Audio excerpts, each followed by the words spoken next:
Matapos makakain ni Nakulas, Lino at Gabriel, ay nagsiakyat na sina Lino at Gabriel sa kwarto ni Mariposa. Noong sumilip kasi si Lino sa kwarto nila Rosalia, ay nakita niyang abala pa ang dalawa sa ginagawang paghahanap sa location ng mga miyembro ng Black Triangle. Kaya doon na lang siya natulog sa kwarto ng anak at tumabi rito. Kinabukasan, naramdaman ni Lino na mainit ang katawan ng anak. Noong magmulat siya ng mata, ay pasado 5:00 pa lang.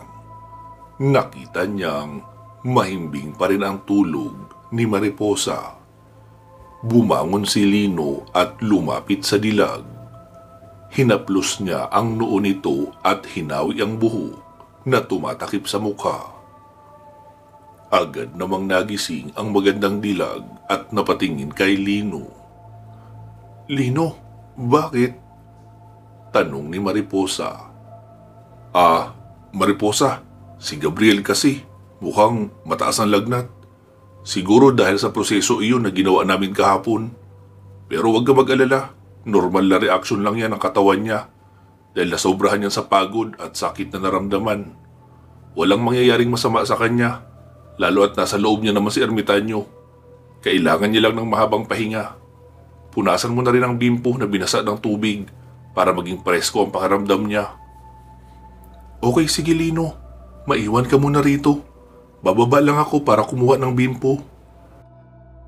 Wika ng dilag at agad nang bumangon sa kalumabas ng silid. Makalipas ang ilang minuto ay nakabalik na iyon. Dala ang plangganang may tubig at bimpo. "Sige na Lino, ako na ang bahala rito. May almusal lang na ihanda sa baba. Pwede ka nang magkape o mag-almusal roon." "Oo sige, aakyat na lang din ako dito maya-maya." "Okay," sagot ni Mariposa tapos lumabas na ng silid si Lino at nagtungo naman sa kabilang silid kung saan naroon sina Rosalia at Roulette. Naabutan niyang mahimbing ang tulog ng dalawang iyon at magkatabi sa isang malapad na kama. Nakakailang hakbang pa lang si Lino sa loob ng silid ay napamulat na ng mata niya ang dalagang si Roulette. Tapos nakadukot ang kamay sa ilalim ng unan kung saan may nakalagay na baril. Sabi naman ni Lino, "Nakalimutan mo na ba na narito ka sa pamamahay ko? Bakit nagtatago ka ng baril sa ilalim ng unan?" Wala lang. For emergency." "Huwag ganun na. Baka bigla pumasok rito ang mga bata at mabaril mo na lang bigla kapag nagulat ka. Ibaba mo na rin kaunti ang guard mo kapag narito ka. Unang-una, maraming bantay sa ibaba. Kahit si Mariposa ay matalas ang pakiramdam sa aura ng kalaban. Kaya matitimbrihan kayo kaagad kapag may kalaban na. Tsaka, si Mancho at Tingting ay nasa baba rin nakabantay. Imposibleng malusutan ang mga iyon basta-basta." "Oo na po. Ang aga-aga, sermon agad eh. Bakit ba mainit ang ulo mo?" Wika ni Roulette at umupo ito sa likuran ni Lino habang nakaupo naman si Lino sa kama at niyakap siya nito mula sa likuran. "Hindi naman mainit ang ulo ko. Naputo lang ng maaga ang tulog ko dahil nilagnat si Gabriel." "Bakit? Ano bang ginawa mo sa bata? At ang tagal niyong nawala. Madaling araw na yata yun nung dumating kayo, di ba?" "Oo, ipinasa ko sa kanya ang gabay ng Kyanite para may magkontrol sa kapangyarihan niya nang hindi niya magamit ang kanyang kapangyarihan sa hindi naman kinakailangan. Mailalayo na rin siya sa panganib dahil hindi na siya mararamdaman ng mga aswang at iba pang mga albularyo o antingero." Di ayos pala yun. Kaso masyado pang bata ang katawan niya para sa ritual. Kaya hindi kinaya? Ganun ba yun?" "Kinaya naman, pero ayun nga, nilagnat." "Okay, sige. Relax ka muna. Mamasahiin kita saglit para ma-relax ang katawan mo. Tapos saka ka matulog. Tabihan mo na si Rosalia. Mag-uumaga na yan natulog eh. Ako kasi, antok na ako. Kaya nauna ako natulog sa kanya." Wika pa ng dalaga at sinimulan ng hilutin ang sentido ni Lino at ulo.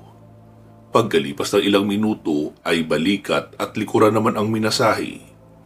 Nakatulong naman iyon para marelax ang katawan ni Lino hanggang sasabihin ng dalaga, "Sige na, mahiga ka na para makatulog ka na. Sa baba na lang ako magtatrabaho para hindi maistorbo ang tulog ni Rosalia." Pagkahiga ni Lino ay nagulat siya nang bigla siyang siniil ng dalaga. Noong humiwalay ang muka ay sabi ni Lino, "Para saan naman yun?" "Kabayaran sa pagmasahe ko. Wala nang libre ngayon, no? Sa susunod, mas mahal ang isisingil ko sa'yo." Uwi ka noon at kinuha na ang isang laptop at lumabas ng silid. Napailing-iling na lang si Lino sa ginawa ng magandang dalaga. Mukhang madadagdag ang dalagang si Roulette sa mga mag-aalaga sa kanya sa hinaharap. Niyakap na nga ni Lino ang kasintahang si Rosalia at muling natulog. Si Roulette naman ay doon na dumiretso sa lamesang kainan sa baba at nagtimpla na rin ang sarili niyang kape. Noong makita naman siya ni Aling Sally ay sinabi noon, "Roulette, pwede ka na mag-almusal. May pandesal rito. Meron din pritong itlog at hotdogs. Pwede ka rin magkanin. Nagprito ako ng tuyo. May adobo pa rin naman na baboy iyong niluto ko kahapon." "Sige po, Aling Sally. Baka mamaya na lang kapag nagutom na ako. Ayos na muna ako rito sa Black Coffee." "Anong oras na ba kayo natulog ni Rosalia? Bakit parang puyat na puyat ka pa?"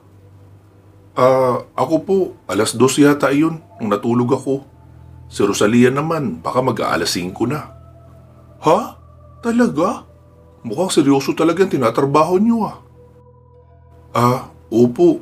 Pinapamadali na kasi ni Lino na mahanap ang kuta ng lahat ng natitirang mga miyembro ng Black Triangle para matapos na ang grupong ito at matigil ang operasyon nila.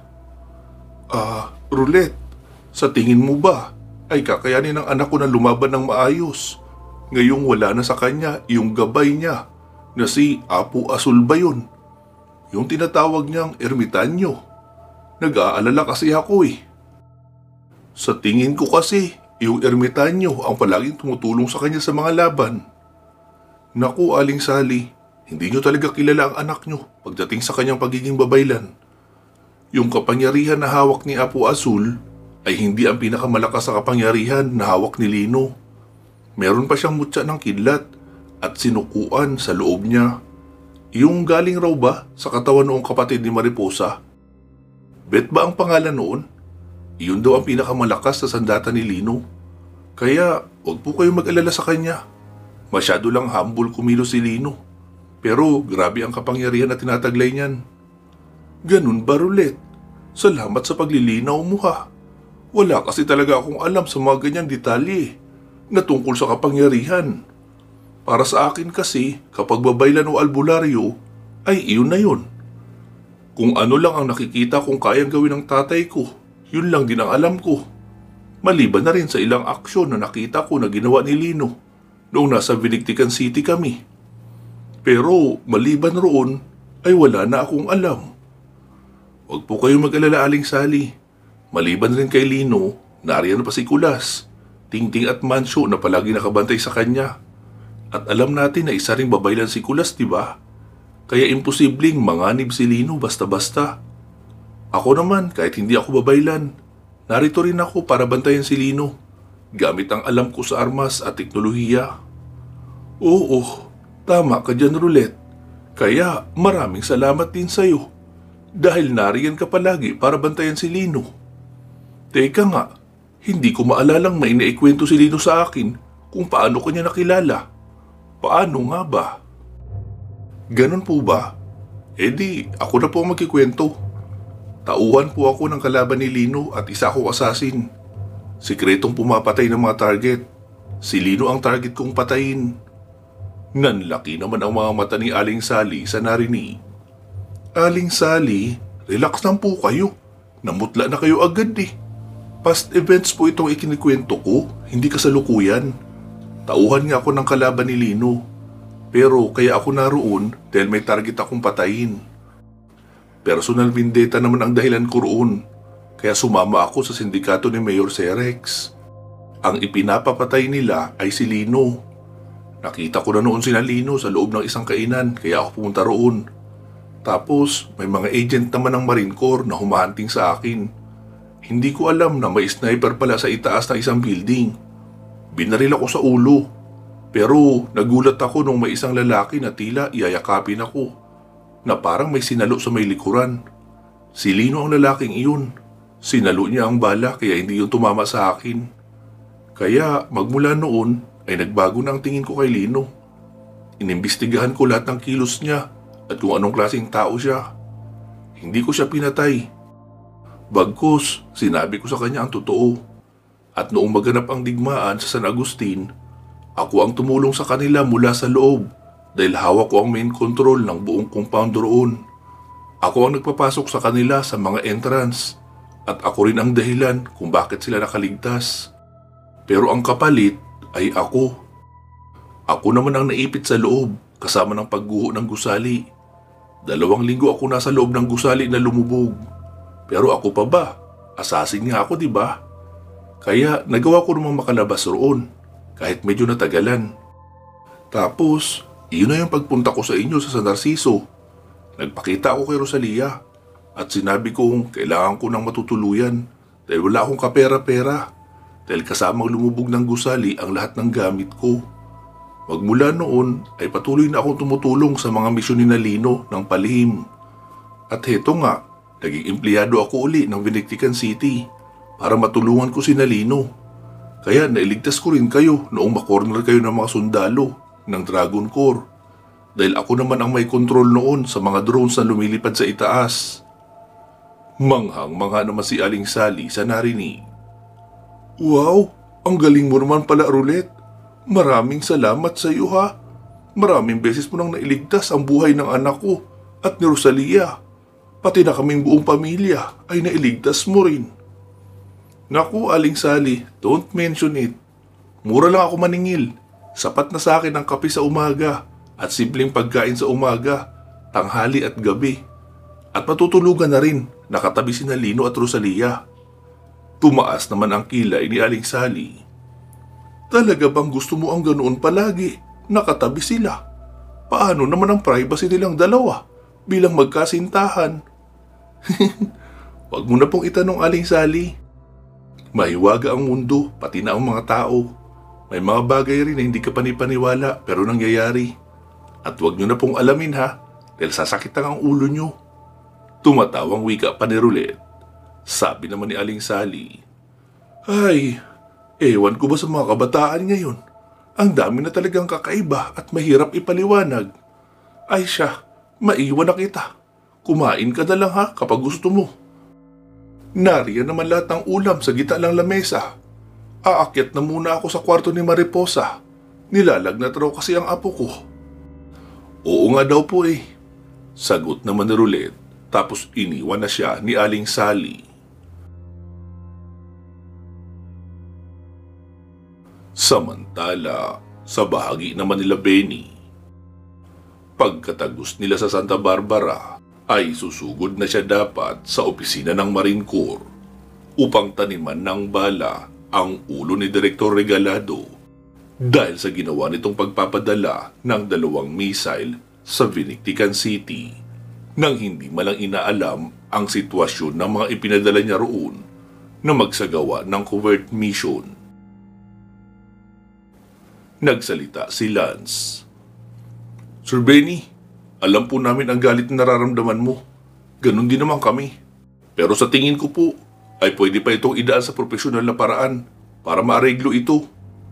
Sabi naman ni Benny, maaareglo ito kapag nabura ko na sa mundo ang hayop na yon. Sumabat naman si Richard. Benny, magmahinahon ka. Magtutulungan tayo na maresolba ito sa maayos na paraan. Umuwi na muna kayo sa warehouse. Maligo, kumain at magpahinga. Bukas tayo magpupunta sa headquarters. May mga tatawagan lang ako mamayang gabi. Sisiguraduhin kong mananagot si Direktor Regalado nang hindi nababahira ng dugo ang kamay mo. Napatingin si Benny sa mga kasama maging kay Rafael. Rafael, Ano masasabi mo? Sumasang-ayon ako sa kanila, Benny. Tapos na ang panahon para pumatay tayo ng kapwa-tao. Halimaw at kadiliman na ang pinapatay natin ngayon. Maaring mali ang naging desisyon ni Regalado, pero hindi pa rin siya tauhan ng kadiliman at hindi rin siya aswang. Kaya ayoko ring mabahiran ng dugo niya ang mga kamay mo. Ipaubaya na natin ito kina Micaela at Richard. Sila naman ang mga active agent ng departamento, di ba? Tumayo naman sila Farge, sabay sabing, "Tara na Sir Benny, nauuhaw na ako eh. Gusto ko nang kumain at uminom ng malamig na beer." Maging ang mga babaeng kasama ay sumang-ayon na rin. Kaya napilitan na kasi Benny na sumakay sa service nilang van at bumalik sa subdivision kung saan naroon ang malaking bahay ni Rafael na mukha lang warehouse sa labas pero maganda naman sa loob. Sina Micaela at Venus naman ay sumama sa pag-uwi sa condo unit ng binatang si Richard. Sabi naman ni Richard, "Talagang sa unit ko kayo mang-iistorbo, no?" "Oo naman, maraming pagkain sa unit mo eh. Malinis at may bathtub pa. Gusto ko magbabad sa mainit na tubig para magmanhid naman ang mga bugbog at sugat ko sa katawan." "Oo, ako rin," sabat naman ni Venus. Paano ako?" reklamo pa ni Richard. Di sabay-sabay tayong tatlo. Wala namang problema sa amin kung anong makita mo. Tutal, kami naman ang namimerwisyo sa'yo. Tumatawang sagot naman ni Micaela. Napailing-iling na lang si Richard dahil wala siyang laban sa pakikipagtalo sa dalawang magagandang dilag. Pagkarating nila sa condo unit ni Richard, ay agad na silang nagtulong-tulong sa pagluluto ng maraming pagkain para makakain na agad. Matapos nilang makakain ay laking gulat ni Richard nang bigla na lang nag-alis ng uniforme nila ang dalawang dalaga at wala nang itinira. Sabay pasok sa banyo dahil maliligo at magbababad na rin daw sa maligamgam na tubig sa bathtub. Tumalikod na lang si Richard at nagtungo sa terrace, dala ang kanyang cellphone. May idinayal siyang numero. "Hello, Mr. Secretary. Ito po si Captain Richard Corpus." "Ay, nako Richard, kung makapagpakilala ka, ay parang hindi tayo magkakilala. Uncle na lang kapag nasa cellphone tayo. Wala namang ibang taong makakarinig sa usapan natin. Siya nga pala, kumusta ka na? Nabalitaan ko ang ginawa ni Francis Regalado sa krisis sa Vinictican City. Mabuti at nakaligtas ka. Ang sabi niya kasi sa akin, wala nang natirang buhay sa mga agent na pinadala niya. Kaya kailangan na namin bitawan ang last resort. Yun ay ang bombahin na ang buong syudad. Totoo ba yun?" "Hindi po, Uncle. Bago nila ipinadala ang unang missile, ay nakatawag na ako sa headquarters at sinabi kong tapos na ang krisis. Naipakalat na namin sa area ang antidote at lahat ng mga infected na nasa labas ng Vinictican City ay mamamatay na rin kapag ang kondisyon nila ay beyond saving na. Pero walang nakikinig. Ang order daw sa operator na wala nang tatanggapin na call mula sa amin. At kahit anong mangyari ay tuloy ang pagpapasabog ng missile." "Richard, nasaan kayo noong pagsabog ng missile?" "Naroon po kami sa gitna mismo ng syudad. Pero dahil sa may kasama kaming babaylan, inilihis niya ang trajectory at itinutok papunta sa kalawakan. Kaya sa itaas iyon sumabog. Yung pangalawa naman ay hinayaan niyang sumabog sa mismong syudad para wala nang pamahayan ng ibang mga masasamang loob at mga aswang.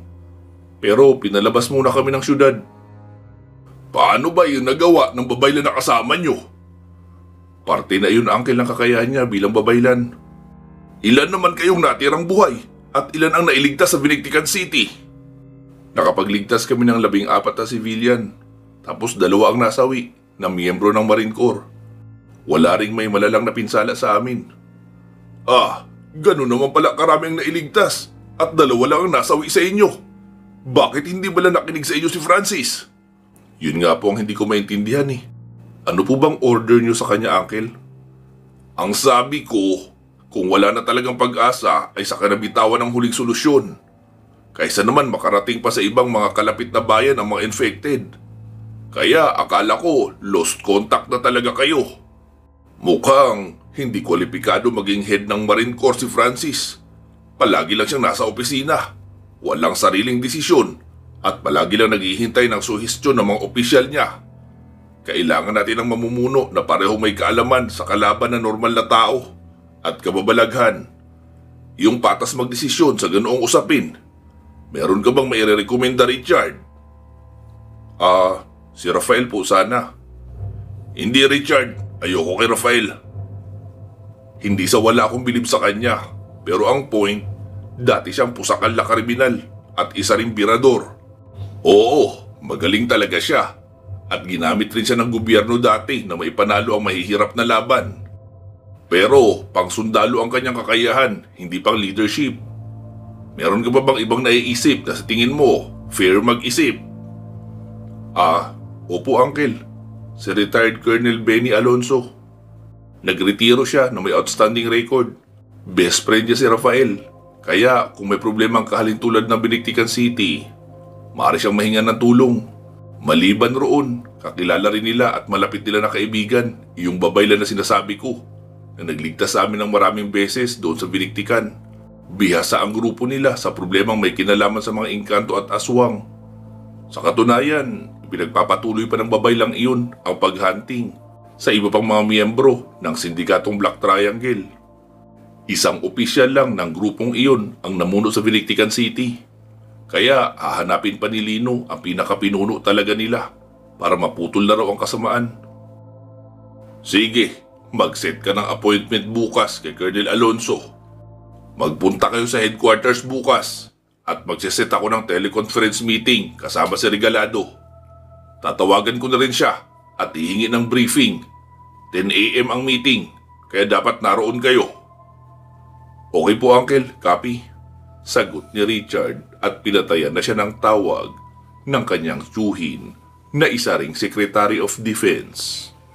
Pagkapasok niya sa sala ay nagulat siya noong makita sina Micaela at Venus na papalapit sa kanya. Walang sagabal ang mga iyon sa katawan at agad na siyang hinila. Ano bang ginagawa niyo? Di tutulungan ka mag-relax. Ang arte-arte mo pa kasi. Kami na rin magpapaligo sa'yo with matching relaxing massage and alam mo na, wika ng dalawa na tumatawa habang kinikilig. Wala nang ang nagawa si Richard kundi ang magpatianod sa hila ng dalawang magagandang dalaga. Lalo at crush niya naman talaga ang parehong iyon. Hindi niya lang pinapahalata dahil ayaw niyang mawala ang respeto ng mga ito sa kanya bilang kanilang opisyal ng Marine Corps. Pero ganun pa man, dahil hindi sila naka-uniforme at nasa oras ng pagre-relax, kaya tatanggapin niya na kung anumang i-offer ng mga iyon sa kanya at nasa sarili naman siyang pamamahay. Kinabukasan, nasa labas ng headquarters si Benny kasama si Richard, Micaela at Venus. Anong kalokohan ba ito, Richard? Pinag-uniforme mo ba ako? Retired na nga ako, di ba? Ang gusto ko lang naman ay basagin ang pagbumuka ng Regaladong iyan dahil sa pambobomba niya sa atin sa Biniktikan City. Kahit alam niyang buhay pa tayo. Huwag kang mag-alala, Benny. Makakaganti ka sa kanya ng higit pa. Tara na sa loob. May meeting tayo roon. Iiling-iling na lang si Benny na sumunod kay Richard. Agad namang sumaludo sa kanila ang mga gwardya sa pintuan. Samantala, sa loob ng conference room ay nakaupo si Director Francis Regalado habang katabi ang kanyang sekretarya at assistant director na si Colonel Elias Coher. Good morning po, Mr. Secretary, sir. Good morning din sa inyo, Director Regalado, Assistant Director Coher at Therese. Nagpatawag ako ng meeting tungkol sa last resort na ginawa natin sa Biniktikan City. Sabi naman ng direktor, mission accomplished tayo doon, sir. Confirmed na total dust ang buong paligid ng syudad. Director Regalado, may confirmation ka ba na patay na talaga ang mga agents natin sa Biniktikan City bago mo nirelease ang missile? Yes, sir. Sinubukan namin silang kontakin pero wala talaga kaming nakausap. Hindi nyo ba sila hinanap sa ating satellite imaging? Hindi na, sir. dahil maulap rin naman noon at mahirap makita ang ibaba. Naghintay na lang kami ng tawag mula sa kanila hanggang last minute bago binitawan ang missile. Pero wala talaga. Sigurado ka ba dyan, Francis? Sir, yes sir! Bakit nung nag-check ako sa communication department ay may nakalag na call doon, si Captain Richard Corpus. 1 hour bago ang pag-launch ng missile. At ang sabi ng operator, may written instruction ka via email na wala nang tatanggapin na call mula sa team na ipinadala sa Binigtikan City. Pero sumuway ang inutusan mo. Tinanggap niya ang call at nalamang buhay pa ang mga pinadala mo roon at nakontrolan nila ang pagkalat ng virus. Na-neutralize na rin lahat ng kalaban. May email rin na ipinadala sa iyo ang operator na sinasabing buhay pa lahat ng agent na naroon. Nabasa mo ang email pero wala kang ginawa. Itinuloy mo pa rin ang pag-launch ng 2 missile. Sir, with all due respect, hindi tayo sigurado kung gaano ka-legit ang mensaheng iyon. Pwedeng hindi yun si Richard. Kalaban iyon na nagpapanggap lang na si Captain Richard para hindi natin ituloy ang missile strike. Pero Director, nagbigay ng confirmation code at tumawag na siya nga talaga si Captain Corpus. Pero binaliwala nyo lang. Yes sir, dahil mas mahalaga sa akin ang seguridad na nakararami kaysa sa mag-assume na totoo ang call na iyon. Nagsalita sa malakas na boses ang Defense Secretary. Richard, magsipasok na kayo! Nanlaki ang mga mata ni Direktor Regalado noong makita si Richard kasama si Benny, Micaela at Venus. Halos umusok ang ilong ni Benny noong makita ang direktor. Agad siyang bumunot ng baril at itinutok sa sentido ni Director Francis Regalado. Hayop ka! Ilang araw kami nagpakahirap na pasukin ng Binigtikan City dahil nangako ka na nariyan ka, susuporta sa operasyon. Yun pala, ikaw lang din papatay sa amin. Dapat sa'yo mamatay na ngayon din. Mabilis na nakabunot ang 2 bodyguard ng direktor at naitutok ang baril nila sa sentido ni Benny. Pero nagulat ang 2 iyon noong maramdamang may nakatutok din na baril sa ulo nila. Sina Venus at Micaela naman ang naroon na nakatutok ang baril sa mga bodyguard.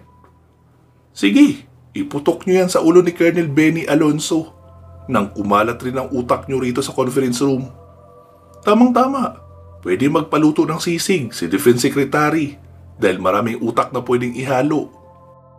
Bubunot din sana ng baril ang Assistant Director pero naunahan na siya ni Richard at tinutukan ng baril pero hindi sa sentido kundi sa loob mismo ng bunganga at nakadiin ang baril hanggang sa malapit sa kanyang ngalangala. Sige, ituloy mo yung pagbunot mo ng baril. Naturingan kang Kernel, pero kahit kailan hindi ka inutusan sa labas para lumaban. Ano ka ba talaga ni Regalado? Taga-masahin ang paa niya? Wala kang silbi sa Marine Corps? Walang nakaimik dahil lahat ay may nakatutok na baril. Nagsalita naman ang Defense Secretary na nasa screen at nakikita lahat ng kaganapan. My goodness! Ibaba niyo yung mga baril niyo! Wala ako sa kondisyon para kumain ng sisig. Mataas ang BP ko this past few weeks dahil sa problema sa Binigtikan City.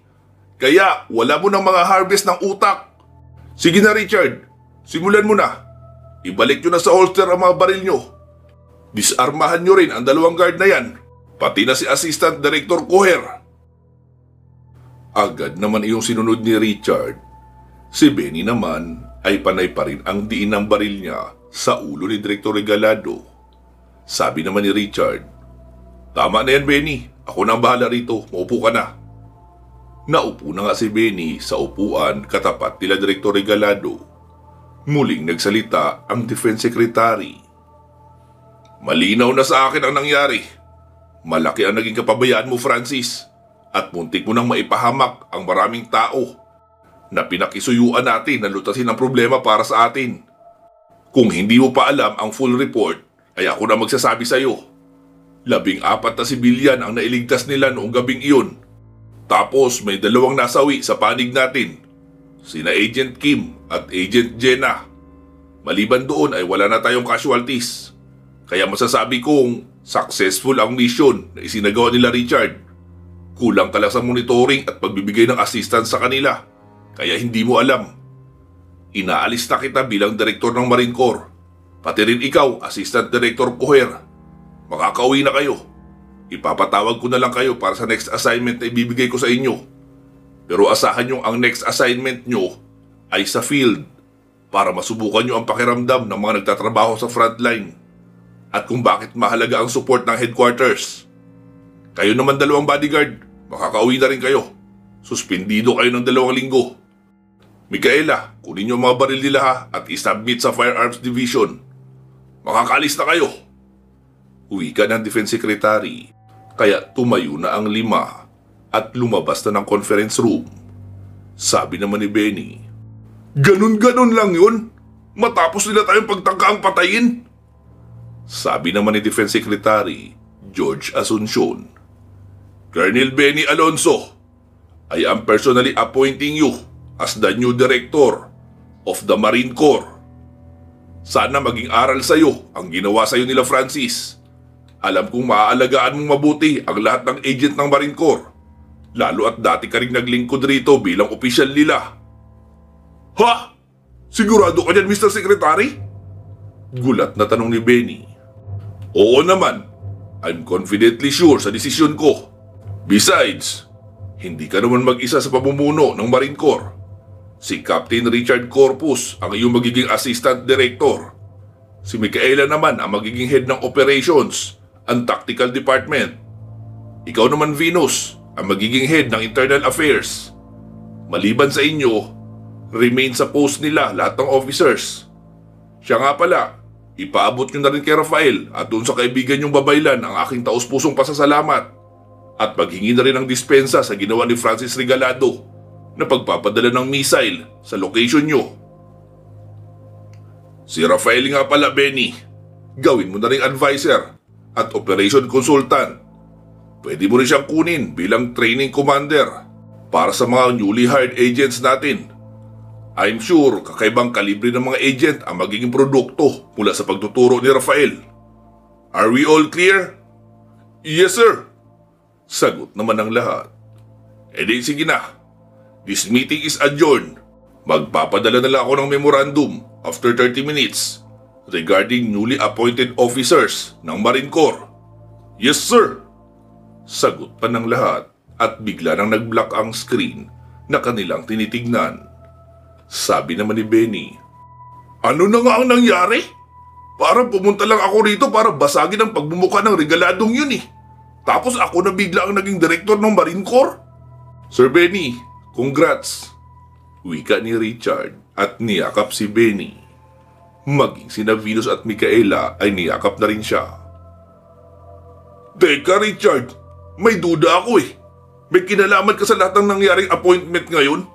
Tumawag ka ba sa Defense Secretary in advance?"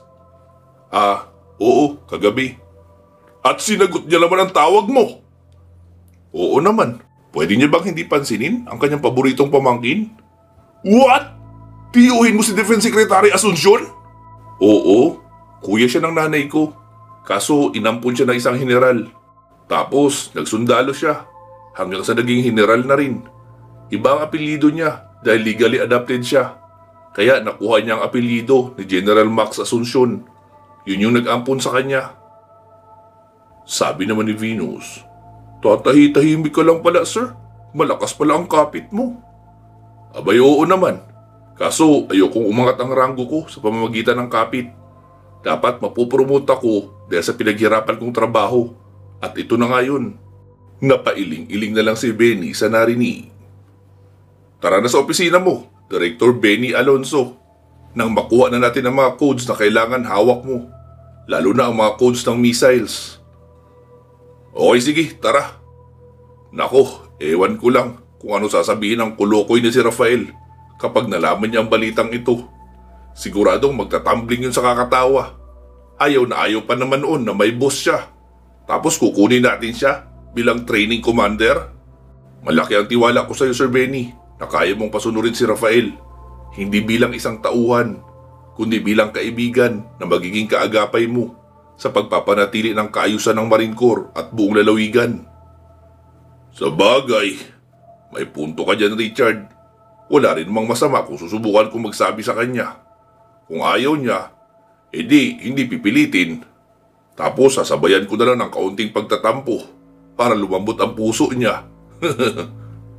Natawa naman si Richard sa strategy na naisip ni Benny para sa matalik nitong kaibigan. Pansamantala po muna natin puputulin dito itong ating kwento. Magsama-sama tayong muli sa part 308. Mag-iingat po kayo palagi at hanggang sa muli.